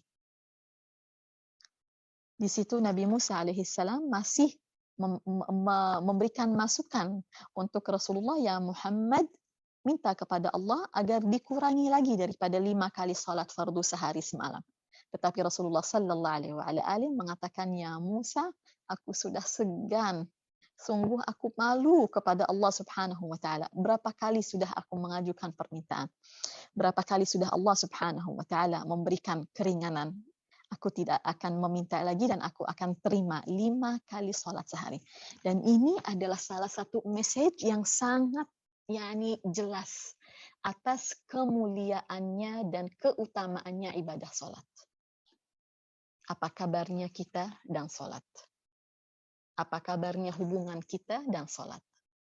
Kita itu punya hubungan. Harusnya kita tuh punya hubungan. Ada tali penyambung antara kita dan antara salat. Apa keadaannya tali itu? Bagaimanakah ciri-ciri bentuknya hubungan kita dengan salat? Yang mana salat itu diwajibkan di langit, bukan di bumi seperti ibadah-ibadah lainnya. Hendaknya kita memuliakan, kita mentakzimkan perkara salat ini. Hendaknya kita menjaga salat berjamaah di dalam rumah-rumah kita ini. Kalau kita mau bicarakan salat jamaah, ya Allah. Kalau kita mau bicarakan salat jamaah, ya Allah. Nggak bisa, mungkin nggak selesai sejam, 2 jam, 3 jam, 4 jam. Salat jamaah adalah salah satu syiar agama Islam. Adalah salah satu keberkahan, adalah salah satu anugerah daripada Allah Subhanahu wa taala untuk kita. Salat berjamaah mampu insya Allah taala menghadirkan sakinah, tama'ninah, keberkahan, kehangatan dalam rumah tangga, keeratan dalam ahli sanak famili dan dengan anggota keluarga itu sendiri. Hendaknya kita memuliakannya, hendaknya kita memandangnya dengan pandangan ta'zim dan kemuliaan. Karena salat itu diwajibkan oleh Allah Subhanahu wa taala di langit, tidak diwajibkan di bumi sebagaimana biasanya. Turunnya Rasulullah sallallahu alaihi wasallam setelah perjumpaan yang mulia dan istimewa itu, yang tidak pernah didapati oleh Nabi, Rasul, malaikat, siapapun itu. Turun membawa cahaya, turun membawa keberkahan, turun membawa anugerah, turun Rasulullah membawa banyak hadiah, banyak kabar berita, banyak cerita untuk kita. Salah satunya salam dari Nabi Ibrahim alaihissalam. Salah satunya dan yang terutama dan termulia adalah ibadah salat. Hadiah daripada Allah Subhanahu wa taala. Seakan-akan Allah Subhanahu wa taala mengatakan, ya Muhammad, sebelum engkau aku panggil ke sini, aku memberikan banyak cobaan dan ujian. Tetapi engkau tegar dan sabar. Dan agar engkau tambah tegar dan tambah sabar dan tambah kuat, aku akan memberikan kepadamu dan kepada umatmu ibadah salat, agar hubunganmu dan umatmu selalu terjalin denganku. Apa arti kata salat di dalam bahasa Arab? Diambil dari kata silah. Silah itu artinya hubungan. Silah itu artinya connection. Itu adalah hubungan antara kita dan antara hamba Allah Subhanahu wa taala dan antara Allah Subhanahu wa taala. Seakan-akan Allah mengatakan, kamu sebelum naik ke sini itu lagi sedih-sedihnya, lagi banyak pikiran, lagi banyak beban, habis ditinggal istri, ditinggal paman, coba-cobaan tambah besar. Untuk menghadapi itu semua, sini ya Muhammad, mendekatlah kepadaku, aku berikan kepadamu salat, agar engkau selalu terjalin kepadaku, agar engkau selalu terkait denganku, agar selalu engkau ingat kepadaku. 5 kali sehari kita terkait dan kita mengingat Allah Subhanahu wa taala dan kita berdiri di hadapan Ka'bah. Insya Allah taala akan menguatkan kita juga. Insya Allah taala akan memudahkan urusan kita juga. Insya Allah taala akan meringankan beban yang kita pikul selama ini juga. Insya Allah taala akan menjadi hubungan dan waktu dan menit-menit di mana ruh kita ini mi'raj. Ruh kita naik. ulama mengatakan Rasulullah sallallahu alaihi wasallam diberikan oleh Allah Subhanahu wa taala kenikmatan, yaitu bisa naik mi'raj dan berjumpa dengan Allah Subhanahu wa taala. Kita yang bukan nabi, bukan siapa-siapa pun diberikan oleh Allah Subhanahu wa taala mi'raj. Kita pun diberikan kesempatan untuk mi'raj. Apa itu mi'raj? Untuk naik dari tempat yang rendah ke tempat yang lebih tinggi. Maksudnya gimana? Maksudnya kalau kita sholat, kita daripada tempat yang rendah ini, ruh kita naik ke tempat yang lebih tinggi. Karena itu ulama mengatakan mi'rajnya Rasulullah dari bumi ke langit, mi'rajnya kita, hamba-hamba Allah, di dalam sholat. Di situ kita terkait dengan yang maha besar, dengan Allah Subhanahu wa ta'ala. Turun Rasulullah sallallahu alaihi wasallam dengan keadaan hati bersuka cita, dengan keadaan telah menyaksikan banyak dan perkara-perkara yang al-kubra, yang paling besar. Turun Rasulullah membawa banyak anugerah, hadiah daripada Allah Subhanahu wa ta'ala, dan dibawakannya untuk kita. Semoga kita menjadi orang-orang yang menjaga salat. Semoga rumah-rumah kita menjadi rumah-rumah yang bercahaya dengan cahaya salat. Semoga Allah Subhanahu wa ta'ala menjaga keturunan kita. Salah satu doanya Nabi Ibrahim alaihissalam, Rabbi ja'alni muqimas salati wa min dzurriyyati rabbana wa taqabbal du'a. Ya Tuhan kami, ya Tuhanku, jadikan aku adalah orang yang pendiri salat, begitupun keturunanku ya Allah. Bukan anakku, keturunanku, katanya Nabi Ibrahim alaihissalam.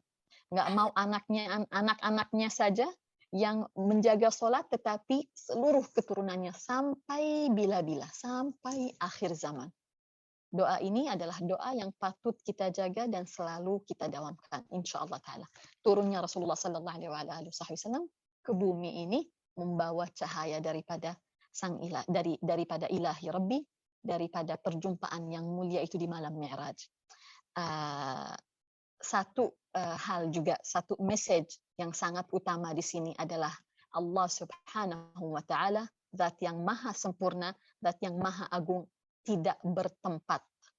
Allah Subhanahu wa ta'ala tidak bertempat dan tidak memerlukan tempat. Dan jika Allah Subhanahu wa ta'ala memerlukan tempat dan perlu dengan tempat dan punya tempat, maka Allah Subhanahu wa ta'ala tidak ada beda jauhnya dengan sang makhluk. Rasulullah sallallahu alaihi wasallam berjumpa dengan Allah Subhanahu wa ta'ala di langit ketujuh, di titik yang terakhir yang pernah dicapai oleh manusia. Itu adalah tempatnya Rasulullah sallallahu alaihi wasallam, bukan tempatnya Allah Subhanahu wa ta'ala. Allah Subhanahu wa ta'ala tidak bertempat dan tidak memerlukan apapun yang kita perlukan sebagai makhluk biasa. Allah Subhanahu wa ta'ala tempatnya bukan di bumi, tempatnya bukan di langit. Allah Subhanahu wa ta'ala adalah zat yang memiliki semesta alam ini dan tidak memerlukan apapun.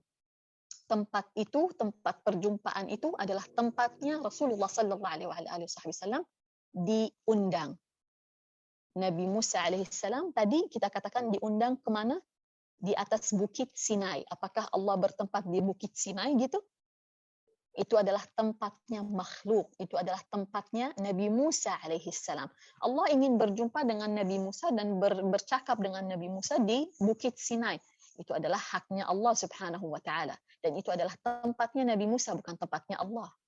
Allah Subhanahu wa ta'ala ingin berbicara dengan Rasulullah sallallahu alaihi wasallam, ingin berjumpa dengan Rasulullah di langit ketujuh.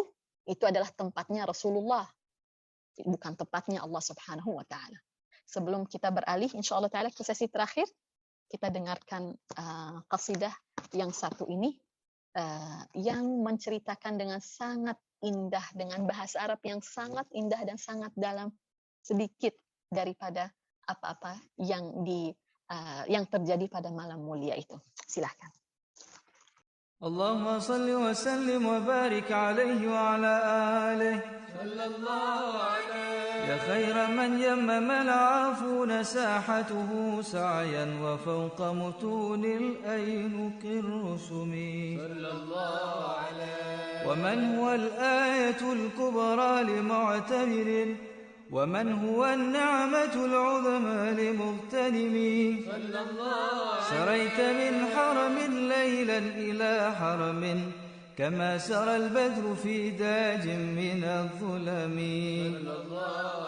وبت ترقى إلى أن نلت منزلة من قاب قوسين لم تدرك ولم ترم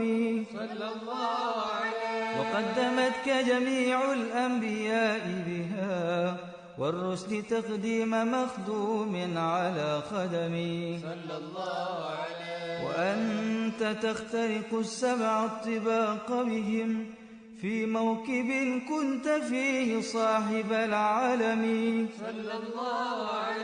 حتى إذا لم تدع شهوا لمستبق من الدنو ولا مرقا لمستلم خفت كل مقام بالإضافة إذ نوديت بالرفع مثل المفرد العالمي كما تفوز بوصل أي مستتر عن العيون وسر أي مكتتم فخذت كل فخار غير مشترك وجزت كل مقام غير مزدحم وجل مقدار ما وليت من رتب وعز إدراك ما وليت من نعم بشرى لنا معشر الإسلام إن لنا من العناية ركنا غير منهدم لما دعا الله داعينا لطاعته بأكرم الرسل كنا أكرم الأمم مولاي صل وسلم دائما أبدا على حبيبك خير الخلق كلهم اللهم صل وسلم وبارك عليه وعلى آله. Allahumma salli wa sallim wa barik alaihi wa ala alihi. Semoga salawat dan salam tercurah. Allahumma salli wa sallim wa barik alaihi. Semoga salawat dan salam tercurah untuk insan mulia yang dimuliakan oleh Allah Subhanahu wa taala. Cerita Al-Isra dan Al-Mi'raj ini bukan sekedar cerita dan kisah, tetapi diabadikan oleh Allah Subhanahu wa taala di dalam Al-Qur'an dan diabadikan di dalam sunnah untuk menunjukkan derajatnya baginda Rasulullah sallallahu alaihi wasallam seperti apa sebetulnya. Di mana Rasulullah menjadi imam daripada para nabi dan para rasul. Di sini ada satu message di mana Rasulullah sallallahu alaihi wasallam singgah ke tempat-tempat mulia, ke makam-makam mulia. Di sini ada satu message di mana Rasulullah sallallahu alaihi wasallam menginjakkan kakinya di Al-Masjidil Aqsa adalah salah satu pesan daripada Allah Subhanahu wa taala di mana Rasulullah sallallahu alaihi wasallam diajak untuk naik, semakin tinggi, semakin meninggi. Itu adalah message dan isyarah daripada Allah Subhanahu wa taala atas derajatnya Nabi Muhammad sallallahu alaihi wasallam. Dan di situ dan di sini kita patut bersyukur kepada Allah Subhanahu wa taala yang telah memilih kita di antara makhluk-makhluknya untuk dijadikannya pengikut kepada si nabi yang adalah pemimpin dan pimpinan dan penghulu daripada semua nabi dan para rasul. Dan kita dijadikannya daripada umat yang adalah pemimpin dan penghulu dan yang terbaik di antara semua umat. Alhamdulillah wa syukurillah. Dan di malam Isra dan Mi'raj, cerita Isra dan Mi'raj ini dikenang selalu, didengarkan selalu, tetapi ini bukan kayak kisah atau dongeng atau cerita yang udah gitu aja. Cerita dan kejadian yang satu ini mempunyai banyak makna, mempunyai banyak hikmah, dan memberikan kita banyak sekali pelajaran. Di antaranya dan yang terbesar di sini adalah setelah derajatnya Rasulullah sallallahu alaihi wasallam tentunya yang Allah Subhanahu wa taala nampakkan di sini, pelajaran utama berikutnya adalah dengan setiap kesulitan, dengan setiap ujian, dengan setiap cobaan, selalu ada rahmah, selalu ada jalan keluar, selalu ada imbalan, selalu ada anugerah daripada Allah Subhanahu wa taala. Asalkan kita tegar, asalkan kita bersabar, asalkan kita mempunyai silah. Asalkan kita mempunyai silah. Apa itu silah? Kita mempunyai hubungan. Kita mempunyai kaitan, kita mempunyai connection dengan Allah Subhanahu wa taala, Allah akan permudah semuanya. Salah satu pelajaran utama adalah kalau kita lagi sedih, kalau kita lagi sulit, kalau kita lagi gundah, kalau kita lagi gelisah, kalau kita lagi cemas, lagi khawatir, hendaknya kita mi'rajkan ruh kita kepada Allah Subhanahu wa taala. Kita lepaskan diri kita ini dari dunia dan dari belenggu dunia dan dari hawa nafsu dan dari segala macam fitnah dan ketertarikan yang ada di dunia ini yang menghalangi kita daripada mendekat kepada Allah Subhanahu wa taala. Dengan salat kita ini bebas daripada dunia. Kita tidak menjadi hamba dunia, kita tidak menjadi hamba harta. Kita hanya mengaitkan diri kita, lahir dan batin kita dengan Allah Subhanahu wa taala. Cerita Isra dan Mi'rajnya Rasulullah sallallahu alaihi wasallam adalah salah satu hal yang extraordinary. Adalah malam yang terbaik bagi baginda Rasulullah sallallahu alaihi wasallam. Dan peringatan Isra dan Mi'raj insyaallah taala adalah juga peringatan yang terbaik dan hal yang terbaik yang kita kenang. Alhamdulillah wa syukurillah. Umat Islam selalu mengenang cerita yang satu ini dan kita turun temurunkan insyaallah taala ke keturunan kita dan generasi-generasi berikutnya agar mereka faham, agar mereka sadar kebesarannya Allah Subhanahu wa taala. Derajatnya Nabi Muhammad sallallahu alaihi wasallam utamanya ibadah salat. Insyaallah taala. Dari kisah ini, dari hari ini, dari saat ini, insyaallah taala di bulan mulia ini yang adalah bulan kita menanam bibit sebelum insyaallah taala kita panen di bulan Ramadan. Semoga Allah Subhanahu wa taala berikan kita taufik. Semoga Allah Subhanahu wa taala membuka pintu hati kita yang tertutup, melunakkan hati kita yang keras. Insyaallah taala dijadikannya rumah tangga kita, rumah tangga yang adalah ahli salat, ahli zikir. Kita selalu bergantung kepada Allah Subhanahu wa taala.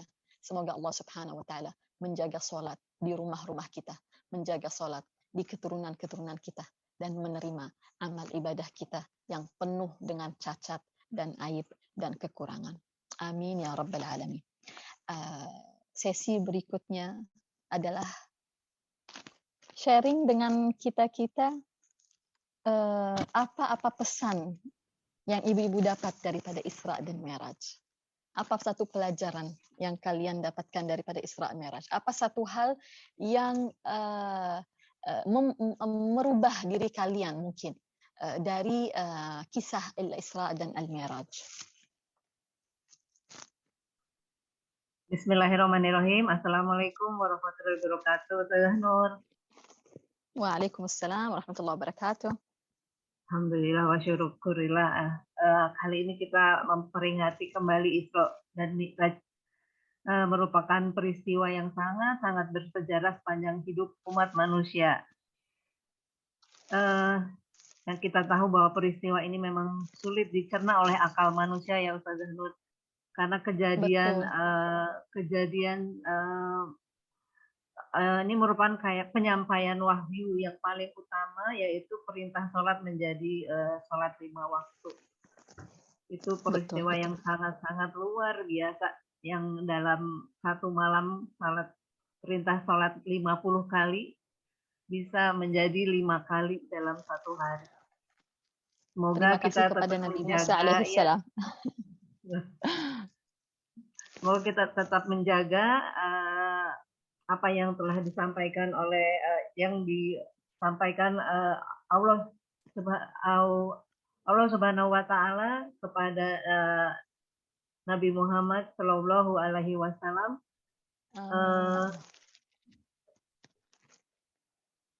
Kalau nggak salah saya pernah dengar juga ini, wahai saudaraku, apa yang telah diwajibkan Allah kepada umatmu, yaitu Allah mewajibkan 50 kali sholat dalam sehari semalam menjadi sholat 5 kali dalam satu hari. Itu saja Ustazah Nur dari saya. Masya Allah, tabarakallah. Masya Allah. Jazakillah khair Ibu Tetri. Semoga Baik. insya Allah ta'ala kita menjadi orang-orang yang menjaga ahli sholat. Amin, amin ya Allah. Amin, amin, ya Allah. Amin ya Allah. Terima kasih, jazakillah khair. Siapa lagi yang ingin berbagi dengan kita? Apa yang kalian dapatkan daripada Al-Isra dan Al-Mi'raj? Yang mau tulis di kolom chat silahkan, yang mau raise hand silahkan, dipersilahkan. Silakan Ibu Puspa untuk unmute. Assalamualaikum warahmatullahi wabarakatuh, Ustazah. Waalaikumsalam warahmatullahi wabarakatuh. Iya, kesan saya sih Isra Mi'raj ini yang saya ambil itunya tadi saya mikir Rasulullah Shallallahu Alaihi Wasallam sangat pemalu. Itu yang saya ambil karena ketika Nabi Musa alaihissalam menganjurkan atau menyarankan untuk kembali kepada Allah untuk mengurangi sholat yang 5 waktu, tapi beliau menolak karena beliau begitu malu. Jadi rasanya sangat memalukan jika umatnya nggak punya malu gitu. Itu aja yang saya ambil dari yang masih banyak sih Ustazah, tapi itu yang paling sangat saya berkesan sekali bahwa Rasulullah SAW sangat pemalu dan sewajarnya kalau umatnya itu harus juga punya malu lah. Apalagi kalau jangan sampai ninggalkan sholat, kalau yang sudah berlalu ya sudah, tapi jangan diulang lagi lah begitu. Itu aja Ustazah, semoga Allah merahmati kita semua yang ada di sini insya Allah. Amin ya Rabb. Saya speechless terus terang. Dan kalau kita baca buku-buku Syama'il Al-Muhammadiyah, buku-buku yang mengulas dan membicarakan karakter dan sifat Rasulullah, sifat fisik dan akhlaknya, mereka selalu menekankan para sahabat, keluarga beliau, istri-istri beliau, bahwasanya Rasulullah itu besar rasa malunya. Malu yang dalam arti malu kepada Allah Subhanahu wa Ta'ala. Saya speechless, Ibu Puspa, saya nggak bisa menanggapi hal ini. Insya Allah akan saya pikirkan berhari-hari. Terima kasih, jazakillah khair. Siapa lagi yang ingin sharing dengan kita? Bisa di kolom chat, bisa di menulis kalau mau. Ada di kolom chat, Ustazah, dari Ibu Dewi Connolly. Waalaikumsalam. Ya, Ustazah langsung membacanya? Boleh. Ya. Setiap Isra dan Mi'raj selalu mengingatkan bahwa begitu mulianya Rasulullah yang telah dipilih Allah untuk memperbaiki kita umatnya. Dan juga memberikan kita cara terbaik untuk menjaga hubungan kita dengan Allah, yaitu dengan menjaga sholat fardu 5 waktu. Cerita yang selalu menyentuh hati bahwa Nabi Ibrahim pun menitip salam buat kita umat yang kecil ini lewat Rasulullah Sallallahu Alaihi Wasallam. Ini apalagi yang nulis kesan yang satu ini baru aja pulang dari Masjid Nabawi. Jadi pastinya sudah melepas rindu, tapi kembali lagi merindui baginda Rasulullah Sallallahu Alaihi Wasallam. Dan betul sekali yang Ibu Dewi sampaikan, subhanallah, Rasulullah semakin meninggi, semakin naik. Itu adalah satu pesan bahwasanya derajatnya Rasulullah Sallallahu Alaihi Wasallam tinggi dan mulia di sisi Allah Subhanahu Wa Taala. Dan favorit saya sepanjang masa memang adalah salam dari Nabi Ibrahim alaihissalam. Jazakillah khair Ibu Dewi. Terima kasih. Assalamualaikum warahmatullahi wabarakatuh, Ustazah Nur. Waalaikumsalam warahmatullahi wabarakatuh, Ibu Fat. Alhamdulillah, subhanallah. Subhanallah, Fat. Bersyukur bisa hadir kembali ikutin kajian ini, subhanallah. Semoga selalu dalam kemuliaan dan bertambah-tambah. Amin, amin. Sedih kalau dengan semua. Jadi umatnya Rasulullah yang tidak pernah akan bisa sempurna untuk menjalankan yang wajib pun ternyata masih jauh. Bisa mencinta, semoga cintanya itu juga mendapat balasan. Mohon di momen ini minta Fatihah dari ustazah dan ibu-ibu sekalian semuanya. Semoga kita selalu kalimat yang indah disampaikan Ustazah Nur, yang mana di saat semua kondisi apapun hijrahkan hati kita kepada Allah. Itu kalimat yang sangat indah dan penuh makna dan meluas. Amin ya Allah. Di alam semesta. Cukup kalimat itu yang semoga menjadi zikirah untuk selalu memperbaiki diri sebagai Amin ya hambanya Allah. yang lemah, yang bodoh, Amin yang ya doib. Allah. Terima kasih, mohon doanya terus. Semoga Ustazah banyak umur beserta keluarga, dijadikan perpanjangan Rasulullah yang dengan keindahan, dengan kelembutan, dengan ketulusan yang bertambah-tambah sebagaimana Rasulullah. Allahumma shalli wa sallim. Sebagaimana Rasulullah seandainya ada, semoga itu yang kami rasakan selalu. Amin ya Allah. Jazakillah, jaza. Terima kasih Wa Ustazah. iyaki. Mohon fatihahnya, Jazakallah. Fat dan Insya Fatihah. Allah. Terima kasih Bu Teti dan semua ibu-ibu. Terima kasih. Barakallahu fikum. Amin. Wassalamualaikum warahmatullahi wabarakatuh. Waalaikumsalam warahmatullahi wabarakatuh. Insya Allah kita di sini selalu di kajian-kajian kita mengajak untuk saling mendoakan satu sama lain. Di antara kita ada yang sakit, di antara kita ada yang terlilit hutang, di antara kita ada yang sedang gelisah, di antara kita ada yang sedang bersedih, di antara kita ada yang sedang diuji. Kita masing-masing saling menguatkan satu sama lain, insya Allah ta'ala, minimal dengan doa. Walaupun kita nggak tahu, kita doakan semua jamaah, semua teman kita. Doakan tetangga kita, doakan muslimin, muslimat yang kita kenal dan yang kita tidak kenal. Insya Allah ta'ala saling mendoakan. Terima kasih atas peringatannya ini daripada Ibu Fat. Dan yang menarik perhatian saya, Ibu Fat tadi memulai dengan subhanallah berapa kali. Memang kejadian dan kisah Isra dan Al-Mi'raj ini susah gitu untuk kita menjabarkan perasaan kita, apa kesan-pesan kita, subhanallah. Tetapi kata yang paling tepat mungkin adalah subhanallah memang. Dan kalau kita balik ke surat Al-Isra tadi, di ayat pertama Allah membuka surah itu dengan cerita Isra. Dan Allah membuka cerita Isra dengan tasbih. Tasbih artinya memuliakan, mensucikan Allah subhanahu wa ta'ala. InsyaAllah ta'ala akan menjadi zikir yang kita dawamkan, yang dipesankan oleh Nabi Ibrahim alaihissalam. Subhanallah, walhamdulillah, wa la ilaha illallah, Allahu akbar, wa la hawla wa la quwata illa billahil aliyil azim. Jazakumullah khair semua yang turut hadir di sini, yang telah berbagi, yang telah insya Allah ta'ala akan saling mendoakan, panitia pengurus, dan juga terutama kepada teman baik saya yang memberikan kita ruang Zoom ini, Dr. Zakia. Insya Allah ta'ala kita semua dicurahkannya rahmat, kasih sayang, ampunan, hidayah, cahaya, dan keberkahan daripada Allah subhanahu wa ta'ala. Amin ya rabbal alamin. Sampai berjumpa insya Allah ta'ala di kajian dan pertemuan-pertemuan berikutnya, yang insya Allah selalu dalam ridha Allah subhanahu wa ta'ala dan Rasulullah sallallahu alaihi wasallam. Baiknya kita tutup majlis dan pertemuan kita ini di hari yang mulia ini, di malam yang mulia ini. Di antara kita ada yang di negara-negara yang sudah masuk waktu malam. Insya Allah ta'ala bulan ini menjadi bulan yang penuh berkah. Kita mohon kepada Allah subhanahu wa ta'ala, Allah memberkahi kita, keluarga kita di bulan Rajab dan di bulan Sya'ban, dan agar kita disampaikan ke bulan Ramadan dalam keadaan sehat walafiat. Saya akan berdoa untuk kita semua, untuk keturunan kita, untuk semua keturunan kita yang akan datang, yang kita kenal, yang kita tidak kenal.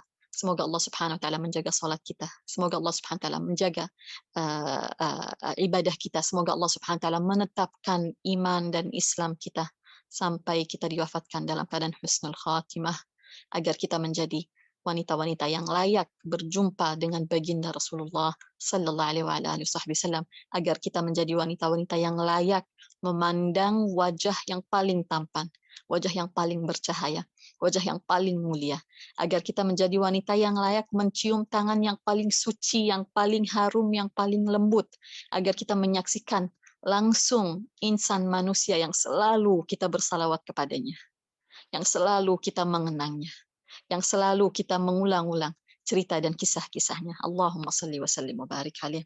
Bismillahirrahmanirrahim. Alhamdulillahi rabbil alamin. Allahumma salli wa sallim ala sayyidina Muhammad wa ala ali sayyidina Muhammad. واغفر لنا في الآخرة والأولى وأذهب حزن قلوبنا في الدنيا والآخرة. اللهم احفظ أسرنا، اللهم احفظ أهالينا، اللهم احفظ ديننا، اللهم ارزقنا تقواك في ذكرى إسراء ومعراج نبينا، وهيئنا للقائك وأنت راض عنا. اللهم فرج كربات الأمة، اللهم اكشف الغمة، اللهم أجل الظلمة، اللهم ادفع النقمة، اللهم حول الأحوال إلى أحسنها. ربنا اغفر لنا ولوالدينا وارحمهما كما ربيانا صغارا. ربنا اغفر لنا ولوالدينا وارحمهما كما ربيانا صغارا. ربنا اغفر لنا ولوالدينا وارحمهما كما ربيانا صغارا. اللهم بارك لنا في ذرياتنا ولا تضرهم، ووفقهم لطاعتك وارزقنا برهم. رب اجعلني مقيم الصلاة ومن ذريتي، ربنا وتقبل دعاء. ربنا هب لنا من أزواجنا وذرياتنا قرة أعين واجعلنا للمتقين إماما. ربنا آتنا في الدنيا حسنة وفي الآخرة حسنة وقنا عذاب النار. وصل اللهم بجلالك وجمالك على سيدنا ومولانا محمد وعلى آله وصحبه أجمعين بفضل سبحان ربك رب العزة عما يصفون وسلام على المرسلين والحمد لله رب العالمين بسر أسرار الفاتحة. Amin, amin ya Rabbal Alamin. Semoga diijabah oleh Allah Subhanahu wa Ta'ala. Insya Allah Ta'ala malam ini dan malam-malam berikutnya sampai bulan Ramadan, insya Allah akan menjadi masa-masa yang berkah bagi kita. Masa-masa di mana Allah Subhanahu wa Ta'ala meridai kita, merahmati kita, melindungi kita dan keluarga kita dan keturunan kita. Amin ya Rabbal Alamin.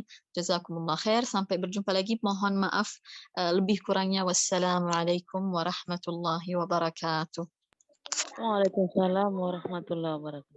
Waalaikumsalam warahmatullahi wabarakatuh. Warahmatullahi wabarakatuh. Jazakallahu khair, Ustazah. Waalaikumsalam warahmatullahi. Alhamdulillah, kajian Majelis Robiul Khair hari ini dengan tema Isra Mi'raj selesai. Semoga kita semua bisa mengambil banyak manfaat dari kajian hari ini. Jazakillah khair kepada Ustazah Nur Hud Alatas. Marilah kita tutup dengan doa penutup. Subhanakallahumma wa bihamdik, asyhadu an la ilaha illa anta, astaghfiruka wa atubu ilaik. Mohon maaf lahir dan batin. Wabillahi taufik wal hidayah. Wassalamualaikum warahmatullahi wabarakatuh. Seperti biasa. Waalaikumsalam warahmatullahi saja semuanya Ibu. Assalamualaikum. Sampai jumpa lagi di kajian Robiul Khair setiap hari Senin. Baik Ibu Yani. Ya sayang. Saya tutup ruangannya ya. Terima kasih Mbak Tetri, terima kasih Feni. Mbak Dina. Ya, terima kasih semua. Ustazah Nur, jazakillahu khairan. Mbak Dina. Syukron semuanya, syukron. Afwan. Terima kasih Bu Asri. Ibu Nurul, sampai jumpa. Ya Allah. Sama-sama, jazakumullah khair. Orang Brunei, orang Swiss, orang semua yang hadir di sini, jazakumullah khair. Sampai jumpa lagi insyaallah. Amin. Doakan kami Ustazah, doakan. Sama-sama doa, insyaallah selalu mendoakan, selalu insyaallah. Hadirkan kami Ustazah. Insyaallah selalu hadirkan kami juga di majlis-majlis kalian di sana. Amin insyaallah Ustazah. Insyaallah ada perjumpaan antara kita insyaallah suatu hari. Amin ya Rabb. Selamat berbuka semua insyaallah. Amin. Sama-sama. Assalamualaikum warahmatullahi wabarakatuh.